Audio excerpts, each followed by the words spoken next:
أعوذ بالله من الشيطان الرجيم أيود أحدكم أن تكون له جنة من نخيل وأعناب کیا پسند کرتا ہے تم میں سے کوئی ایک ان تکون لہ جنہ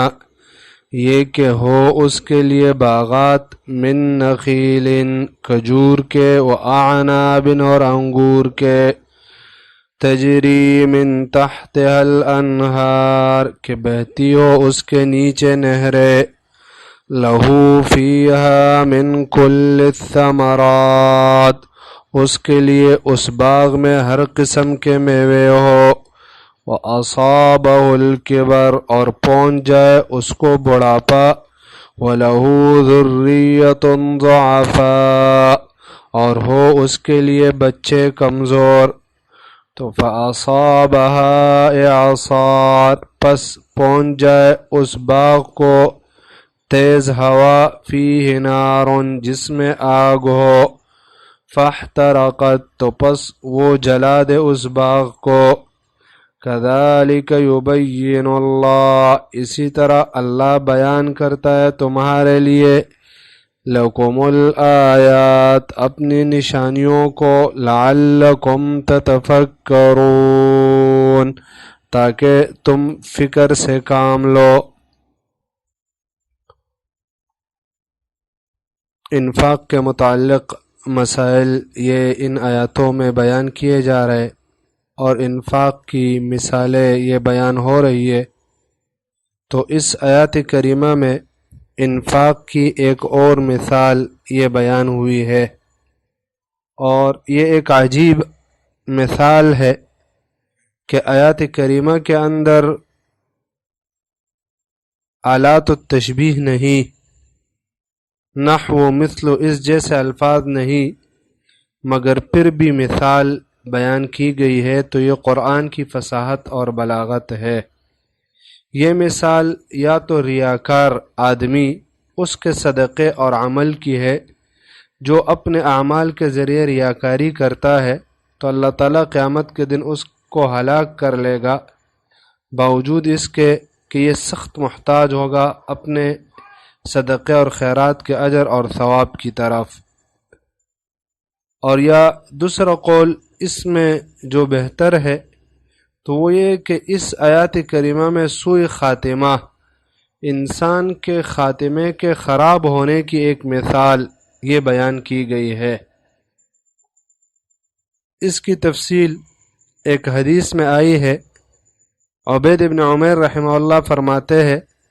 کہ عمر ابن الخطاب رضی اللہ عنہ ایک مرتبہ مجلس میں بیٹھے ہوئے تھے تو صحابہ کرام رضی اللہ عنہم سے بطور امتحان انہوں نے پوچھا کہ آپ لوگوں کا اس آیات کے بارے میں کیا رائے ہے، ایود احدکم ان تکون لہ جنہ۔ تو اس میں بعض صحابہ نے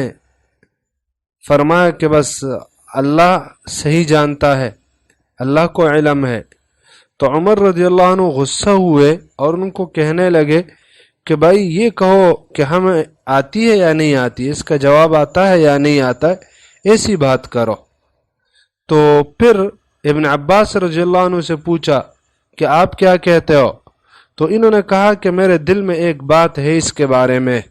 تو عمر رضی اللہ عنہ نے فرمایا کہ بھتیجے کہو، اپنے آپ کو حقیر مت سمجھو۔ تو ابن عباس رضی اللہ عنہ نے جواب دیا کہ یہ مثال عمل کی ہے۔ تو عمر رضی اللہ عنہ نے پوچھا کون سا عمل؟ تو ابن عباس رضی اللہ عنہ نے جواب دیا کہ لرجل غنی یعمل بطاعت اللہ عز وجل، کہ یہ مثال ایک مالدار آدمی کی ہے جو اللہ کی بندگی کرتا ہے، ثم بعث اللہ له الشیطان، پھر اللہ اس کے لیے شیطان بھیج دیتا ہے، فعمل بالمعاصی اور وہ برے اعمال شروع کر لیتا ہے، حتی اغرق اعمالہ یہاں تک کہ اس کے تمام اعمال کو غرق کر لیتا ہے۔ تو عمر رضی اللہ عنہ نے فرمایا کہ ہاں یہی بات ٹھیک ہے کہ اس میں ایک آدمی کی مثال ہے جس کا خاتمہ اللہ رب العالمین نے خراب کیا ہے، اور معنی یہ ہے کہ ایک آدمی ہے اور اس کا باغ ہے، اور اس باغ میں دو قسم کے میوے ہیں، ایک کھجور اور دوسرا انگور، اور اس کے علاوہ اور بھی قسم کے میوے وہ اس باغ میں موجود ہے، دوسرے قسم کے جو میوجات ہے، وَلَوْ فِيهَا مِن كُلِّ الثَّمَرَاتِ، اور بھی میوے ہے۔ اور یہ باغ ایسی عجیب خوبصورت باغ ہے کہ اس میں نہریں چل رہی ہے، اور اسی باغ کی وجہ سے اس آدمی کو ساری آمدنی مل رہی ہے، اس باغ کے علاوہ اس انسان کی کوئی آمدنی نہیں ہے، اور یہ انسان خود بڑھاپے کی حالت تک پہنچ جاتا ہے، اور اس انسان کے بچے بھی ہوتے اور بچے کمزور ہوتے جو اس کے ساتھ کسی قسم کی مدد نہیں کر سکتے، بلکہ الٹا اس انسان کی طرف محتاج ہوتے ہیں۔ تو اب یہ آدمی اسی حال میں زندگی گزارتا ہے، خوشحال زندگی، باغ ہے، اس سے آمدنی مل رہی ہے، سارا گھر کا خرچہ، سارے مسئلے مسائل یہ اسی میں سے اس کے چل رہے کہ اچانک اس کے باغ پر ایک تیز ہوا آتی ہے، اور ایسی ہوا کہ اس ہوا کے اندر آگ ہو، فَأَصَابَ إِعْصَارٌ، اعصار اس ہوا کو کہا جاتا ہے کہ جو نیچے سے گول ہو کر اوپر کی طرف جاتی ہے۔ تو اس قسم کی ہوا جو پھلوں کو، درختوں کو، ان چیزوں کو نچوڑ دیتی ہے، تو اب اس کے اندر آگ بھی ہے، تودے وغیرہ یہ چیزیں بھی ہے، تو اب یہ آ کر اس انسان کے باغ کو جلا دیتی ہے، اور تو یہ انسان کتنا زیادہ پریشان ہوتا ہے، اور کیسی حالت اس انسان کی بن جاتی ہے، کیونکہ سارا بندوبست اس کا اسی پہ چل رہا تھا، اور کوئی بندوبست نہیں، اور اس انسان کا اور کوئی گزارے کی جگہ نہیں، اوپر سے بچے بھی ہے، لوگوں کے حقوق بھی ہے، سب کچھ ہے، اور بڑھاپا بھی آ چکا ہے، اب اور کچھ کر بھی نہیں سکتا، تو اس انسان کی کیا حالت ہوتی ہے، کتنا پریشان۔ اکثر ہم دیکھتے ہیں کہ جو لوگ وہ ان کا کوئی کاروبار ہوتا ہے، کمپنی، فیکٹری وغیرہ ایسی چیزیں ہوتی ہے، اور اس پر کوئی حادثہ آ جاتا ہے تو اکثر اس قسم کے لوگ ہارٹ اٹیک ہو جاتے ہیں، بس مر جاتے ہیں، کیونکہ یہ انتہائی مشکل بوجھ ہے اور انتہائی مشکل کام ہے۔ ایک کام پر آپ نے ساری زندگی لگائی ہوتی ہے،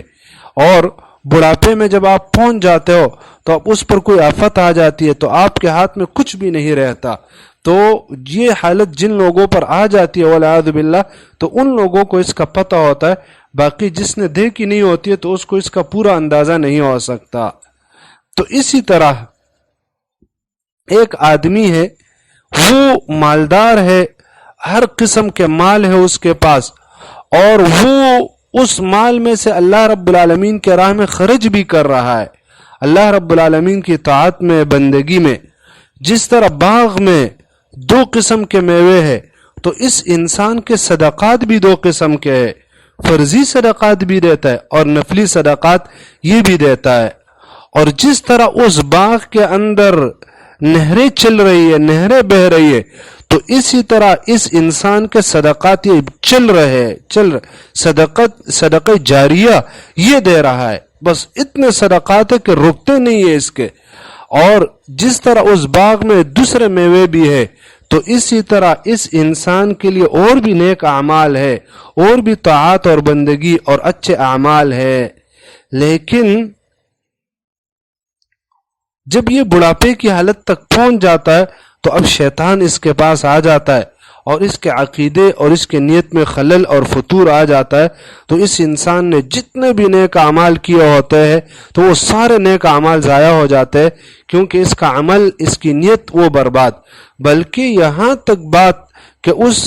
جس طرح اس ہوا کے اندر آگ ہوتی ہے تو اسی طرح اس انسان کے اعمال میں شرک بھی پیدا ہو جاتا ہے، اور یہ انسان اب آگے اور بھی نیک اعمال نہیں کر سکتا، تو اسی طرح سارے اعمال ضائع اور شرک اور کفر کی حالت میں اللہ رب العالمین کے پاس چلا جاتا ہے، تو اب قیامت کے دن اور اعمال بھی نہیں کر سکتا،